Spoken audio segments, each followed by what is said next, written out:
Et coucou la Team Family, j'espère que vous allez tous et toutes bien. Donc on va faire les guidances sentimentales pour la période du mois de juillet 2023 pour le signe solaire ascendant et lunaire. Donc comme d'habitude, on va faire la partie donc qui est la vôtre et celle du partenaire potentiel actuel ou l'ex-partenaire. Tout d'abord, je voulais vous parler en tout cas du projet que l'on a, ma maman et moi, donc dans la fabrication de bougies artisanales. Donc nous ne faisons pas trop de chichi, on a tout misé sur les odeurs. Et du coup, nous n'utilisons pas de colorant, on utilise de la cire de soja, de coco ou simplement de la cire de soja. La seule chose qu'on va peut-être y rajouter, ça va être par exemple des paillettes minérales, comme par exemple cette bougie. Je ne sais pas si on verra bien le côté pailleté, enfin, ça m'a l'air qu'on le voit quand même assez bien. Donc voilà, nous avons plusieurs contenants. On commence à partir de 100 grammes, 130 grammes, 160 grammes, 200 grammes. En termes d'odeur, là par exemple, c'est bois de oud, j'ai bois de santal juste à côté. Enfin, il y a une panelle d'odeurs. En tout cas, je vous mettrai la liste. N'hésitez pas en tout cas à me contacter si vous avez envie de personnaliser aussi au niveau de la senteur pour faire un cadeau, voir en tout cas la personnalité de la personne. On peut travailler dessus, il n'y a pas de souci. En tout cas, n'hésitez pas à me contacter par email si vous avez besoin de plus d'informations. Et donc voilà, on va attaquer donc les guidances et on se retrouve de suite.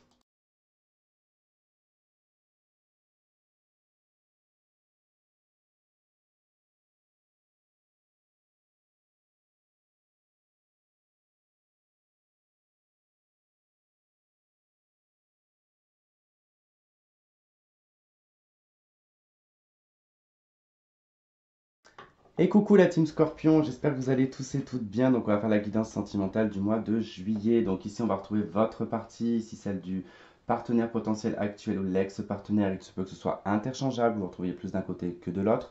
Ici on va retrouver le lien spirituel qui vous lie à cette personne. Ici on va retrouver le lien dans la matière, ce qu'il y a dans la réalité, qui parfois peut être complètement différent avec le lien dans le spirituel.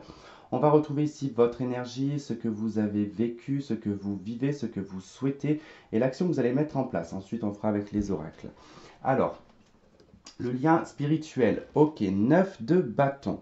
Bon, mais il semblerait que ici au niveau de l'univers, on vous mette un petit peu des bâtons dans les roues, les scorpions.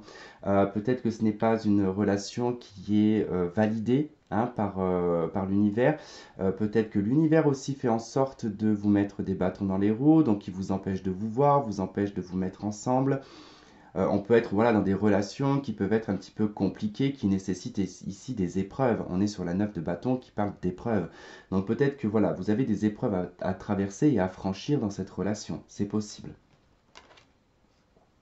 En tout cas, pour prouver que vous êtes fait pour être ensemble. Peut-être que c'est ce qu'on vous demande. Alors, votre énergie à vous, elle est au roi d'épée. Bon, le roi d'épée peut parler ici que vous êtes, bon, effectivement, dans une énergie de célibat, dans une énergie de veuvage aussi peut-être.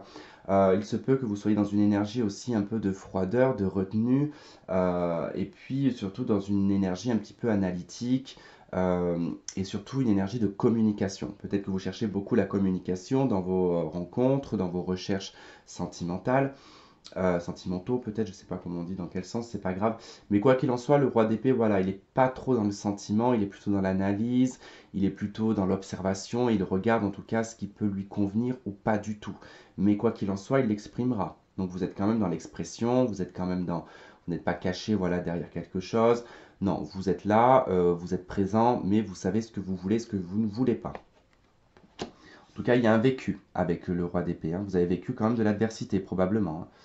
Alors, en face de vous, qu'est-ce qu'on a? On a un valet de bâton. On a quelqu'un qui est plutôt dans une énergie tout feu, tout flamme, dans une énergie un petit peu d'innocence, une énergie de spontanéité. C'est quelqu'un en tout cas qui a beaucoup de passion, beaucoup de créativité, mais qui peut se montrer très instable, d'accord? C'est quelqu'un qui peut être plus jeune que vous, ou alors qui a une maturité beaucoup plus jeune que vous, qui aime en tout cas être vu, regardé. Le valet de bâton, c'est celui qui va être remarqué par tout le monde. Hein. C'est le petit bout en train qui, dès qu'il arrive dans une pièce ou dans un spectacle ou dans une salle des fêtes, il faut le remarquer de suite, quoi. Vous voyez un peu l'énergie de cette personne. Alors, ce que vous avez vécu, le magicien. Vous avez vécu le début d'une relation, hein, vous avez vécu un nouveau départ, un nouveau commencement, vous avez manifesté certaines choses, vous avez créé aussi certaines choses.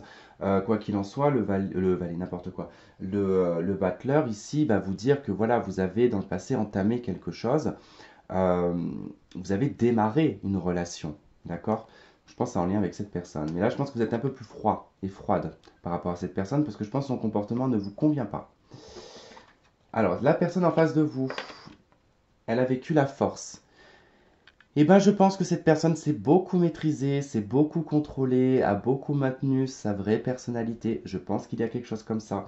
Parce que quand je vois que elle a montré la meilleure facette, elle a caché son animal intérieur, c'est ça la force, hein, c'est toujours un personnage avec le lion. C'est l'animal intérieur qui doit être maîtrisé par l'homme, d'accord? Par le côté adulte. Il est en valet de bâton à l'heure d'aujourd'hui. Je pense que là, les choses, elles commencent à sortir d'elles-mêmes. Sa personnalité sort d'elle-même. Donc, c'est ça la problématique aussi du 9 de bâton, c'est que peut-être que voilà, vous rencontrez des obstacles parce que vous commencez à y voir clair et vous êtes dans l'observation avec le roi d'épée. Cette personne, voilà, montre quelque part sa vraie personnalité parce qu'elle était sous contrôle et sous maîtrise dans le passé. Ce que vous vivez actuellement, l'as de coupe. Alors, l'as de coupe, c'est l'individualité, hein, c'est votre as à vous, vous vivez votre propre émotionnel. Alors, il peut y avoir des sentiments pour cette personne. Ça ne veut pas dire que c'est pas parce que vous êtes un roi d'épée que vous n'êtes pas amoureux ou amoureuse. Mais vous prenez de la retenue. C'est-à-dire que vous prenez du recul, vous analysez en fait. Vous voulez essayer de comprendre ce qui se passe. Euh, vous voulez essayer de comprendre pourquoi cette personne s'est contrôlée, s'est maîtrisée, pourquoi est-ce que maintenant elle est un petit peu tout feu tout flamme, qu'elle montre une autre facette de sa personnalité et surtout un côté un peu immature. Mais vous, vous vivez ici quand même quelque chose qui vous comble sur le plan émotionnel, d'accord?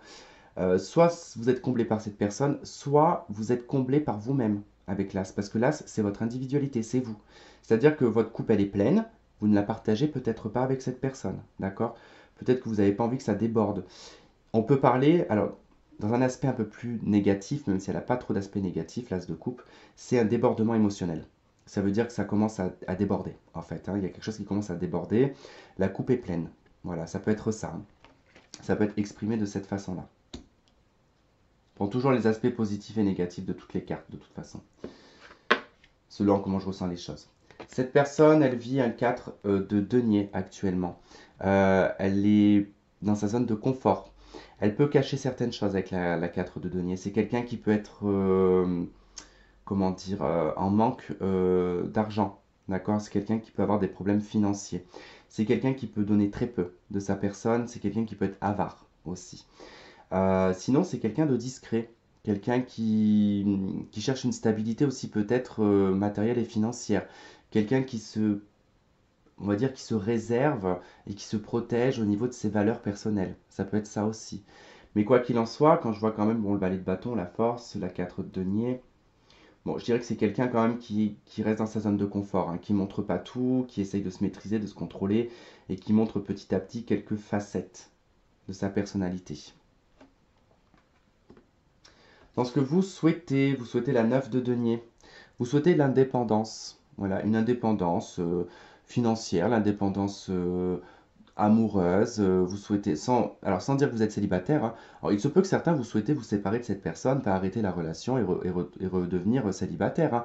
Mais sinon, vous aimeriez, pardon, être autosuffisant, être, comment dire, si cette personne elle est en 4 de denier, qu'elle recherche ici à se mettre en couple pour amortir ses problèmes d'argent, pour avoir des duos en termes de finances. Vous, c'est pas votre cas.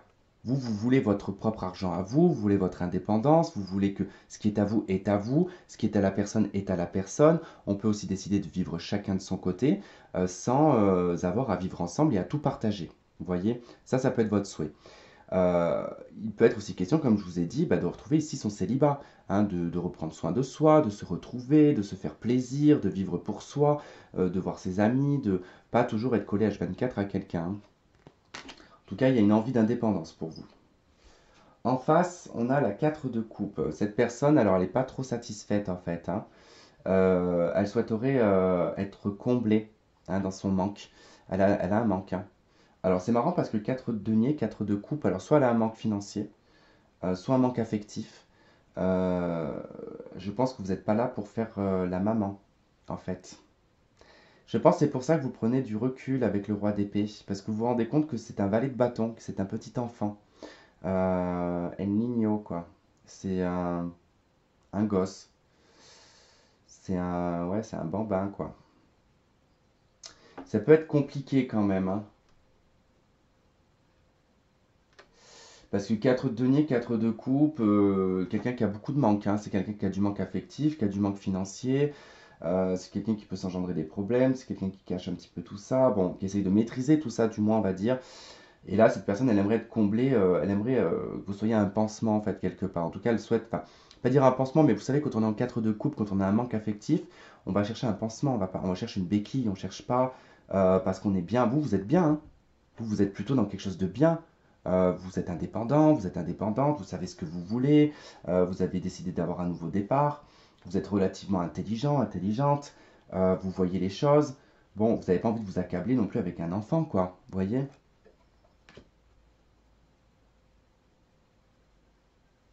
Bon, et bah écoutez, quelle est votre action à vous? 7 d'épée. Bon, bah écoutez, j'ai envie de vous dire, cette d'épée, bah avec votre 3 d'épée, c'est tout à fait logique, hein, vous allez être stratégique, en fait. Alors, soit vous allez tendre des pièges à cette personne. Alors, pas des pièges, attention, on ne parle pas d'un côté malhonnête, hein, bien évidemment. Elle a plusieurs degrés, cette d'épée, hein, elle n'est pas forcément négatif non plus, hein. Vous savez, son aspect positif de la 7 d'épée, c'est l'intelligence, hein. C'est quelqu'un de très intelligent, la 7 d'épée. Donc, il se peut que vous fassiez fonctionner votre intelligence à mettre euh, des petits pièges pour voir la réaction de cette personne en fait. Et pour voir en tout cas comment elle réagit, comment elle agit, et si c'est vraiment de la sincérité ou si c'est juste pour combler un manque, ou si c'est pour combler des finances ici, hein. Donc vous allez en tout cas agir de façon subtile, de façon stratégique et subtile. En face, cette personne, son action c'est le jugement. C'est elle va tenter de revenir en permanence. Elle va se justifier. Moi, c'est ce qui me vient. La justification. Je me justifie, je dis, je m'exprime, je m'exprime, je m'exprime, mais j'ai l'impression que c'est quelque chose qui va être un petit peu dans le vent, et j'ai l'impression que cette personne, elle est beaucoup dans le jugement aussi. C'est une personne qui juge, qui peut juger. En tout cas, enfin, ouais, qui peut être dans le jugement. Mais c'est vrai que cette personne, elle peut tenter ici de se justifier en permanence pour essayer en tout cas de faire fonctionner la relation, hein. On va voir le lien dans la matière. L'as de denier. Bon, il y a l'as de denier, ça peut être l'engagement. Mais l'as de denier, on est quand même dans l'individualité. Donc, il peut y avoir quand même le fait de, comment dire, de chacun avoir son individualité, c'est possible. Mais si cette personne se montre sincère, vous êtes prêt quand même à l'engagement. Alors, peut-être que vous, les petits pièges et les petites choses comme ça que vous allez mettre en place, c'est pour voir si cette personne, elle veut concrètement s'engager. Ou si c'est juste pour arranger ses finances et son manque affectif, hein. Dans la matière, on voit que c'est concret quand même. D'accord. On voit que c'est concret, qu'il y a une histoire de valeur aussi qui est présente, hein. Donc, sachant qu'il y a quand même pas mal d'obstacles, que l'univers vous dit attention, alerte, parce qu'on vous met en alerte dans enfin, l'univers vous met en alerte. Dans la matière, bah, vous avez peut-être déjà fait l'engagement avec cette personne. C'est possible que vous soyez déjà engagé. C'est possible et c'est possible. Et que du coup, peut-être que vous tentez aussi de vous en séparer de cette personne avec la 7 d'épée, hein. À voir. On va voir avec les anges de l'amour. Ça me semble un peu rapide cette carte. Bon. Traitez les problèmes familiaux. Votre vie amoureuse tirera du bénéfice du pardon que vous accordez à vos parents. Moi, je pense qu'il y a des problèmes en fait, déjà tout court dans la relation. Et on a engagement. Ouais, il y a un problème dans l'engagement. Il y a un truc qui va pas. Il y a un truc qui ne vous convient pas. Euh, Il y a des choses à régler en fait. Je pense qu'il y a des choses à régler, soit de son côté qui peut être d'ordre familial ou d'ordre financier. Enfin, au niveau de l'argent et au niveau d'un manque affectif qui peut provenir de ses parents. On voit qu'il y a de l'engagement.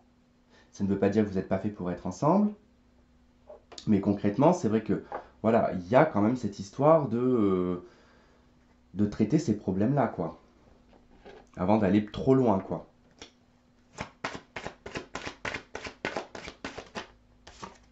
On retrouve les chemins, donc il y a une décision à prendre, il y a un chemin, enfin, voilà, il va falloir prendre une décision.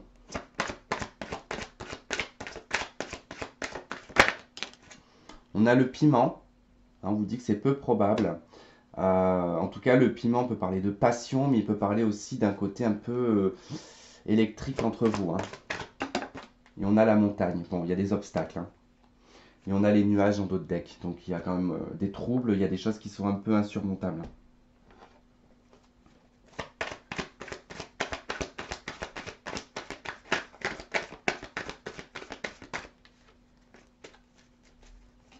Bon, les cartes qui se retournent, je ne les prends pas, sauf celles qui sont sur le point de tomber. Hein.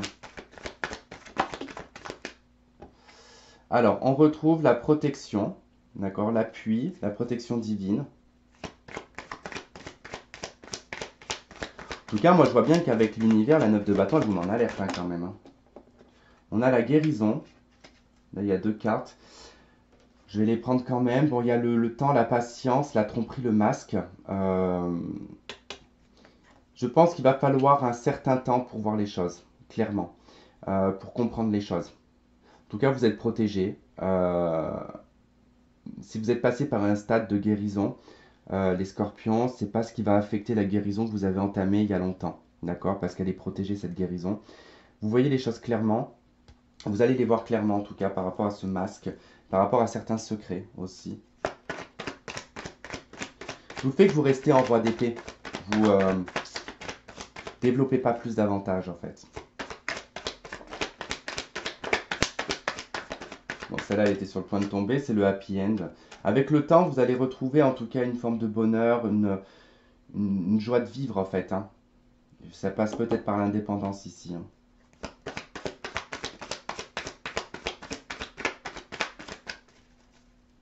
C'est fou par contre parce qu'il y a beaucoup d'histoires comme ça pour le mois de juillet pour quasiment tous les signes en fait. Et on a l'instabilité. Okay. Vous êtes dans une relation instable, on a toujours les secrets en d'autres decks. La crise, le burn-out et la méfiance. Le bon raisonnement concernant ici des obsessions, des addictions. Peut-être que c'est obsessionnel chez cette personne. Hein. Quelque chose de pas très clair en tout cas. Ouais. Bon, quoi qu'il en soit, vous êtes protégé. C'est pas quelque chose de très, comment dire, qui va être très violent pour vous parce que vous en rendez compte en fait. Concrètement, vous vous en rendez compte. Vous ressentez les choses. Vous êtes beaucoup dans l'individualité quelque part. Hein. Le battleur, l'as de coupe, 9 de denier. Vous choisissez vous en fait. C'est votre personne que vous choisissez. C'est votre bonheur. C'est votre vous vous protégez déjà vous-même. Donc des troubadours ou des avatars, vous n'en avez pas besoin en fait. Donc voilà pour vous les scorpions. Bah écoutez, je vous remercie de m'avoir écouté, de m'avoir regardé. N'hésitez pas à liker, à partager et à commenter. Et puis surtout, abonnez-vous si ce n'est pas fait. Ça fait vraiment plaisir de voir la chaîne grandir. Ça me donne envie de faire encore plus de contenu. Ça motive en tout cas vraiment. Je vous souhaite de passer un très bon mois de juillet. De toute façon, on se retrouve pour d'autres vidéos, je pense, sur le mois de juillet. Et puis, bah écoutez, prenez soin de vous et à très vite. Bye bye.